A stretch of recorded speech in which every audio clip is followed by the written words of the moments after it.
Assalamualaikum warahmatullahi wabarakatuh. Perkenalkan, nama saya Tabina Safa, asal sekolah saya di SMK Negeri 2 Yogyakarta.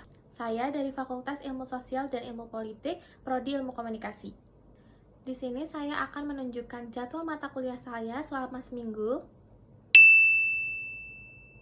Mata kuliah saya pada hari Senin adalah Bahasa Indonesia pada pukul 7.30 sampai 9.10. Kemudian ada mata kuliah pengantar ilmu sosial pada pukul 9.20 sampai jam 11 siang. Mata kuliah saya pada hari Selasa adalah kebugaran jasmani pada pukul 9.20 sampai jam 11. Kemudian ada media dan komunikasi digital dari jam 12.50 sampai jam 15.20. Dan mata kuliah terakhir pada hari Selasa adalah fotografi pada pukul 15.40 sampai 18.10. Dan mata kuliah saya pada hari Rabu adalah Pancasila pukul 9.20 sampai jam 11 siang. Kemudian mata kuliah saya yang terakhir pada hari Kamis adalah pengantar ilmu komunikasi pada pukul 7.30 sampai jam 10 dan teori komunikasi pada pukul 15.30 sampai jam 18. Dan ini plan kegiatan saya jika saya berkuliah di hari Selasa. Jam 5 pagi saya akan bangun dan bergegas untuk sholat subuh. Kemudian saya siap-siap untuk olahraga pada pukul 5.30 sampai jam 7. Setelah azan pagi saya akan pulang dan mandi pada pukul 7 sampai 7.30.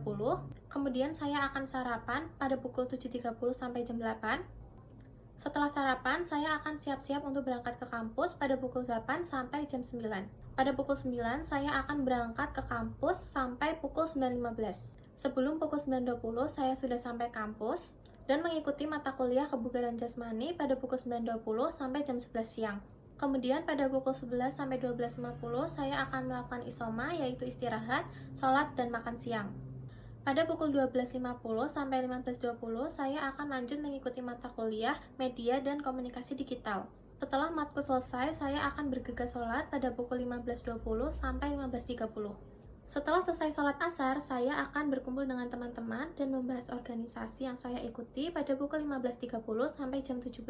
Pada pukul 17, saya akan pulang ke rumah dan sampai rumah pada pukul 17.20. Setelah pulang ke rumah, pada pukul 17.20 sampai jam 18, saya akan mandi dan sholat. Pada pukul 18 sampai 19 akan saya gunakan untuk beristirahat dan makan. Dan setelah itu, saya akan sholat isya pada pukul 19 sampai 19.10.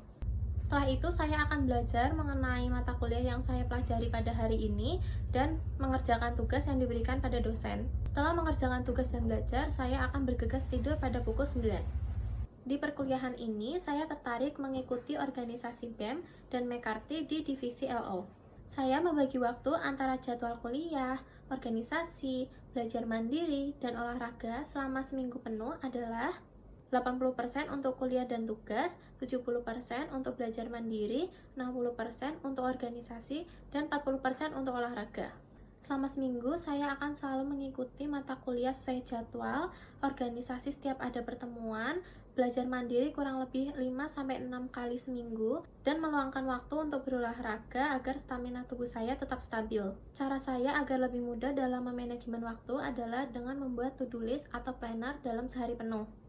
Di situ saya akan menambahkan jam dan kegiatan yang akan saya lakukan pada seharian full.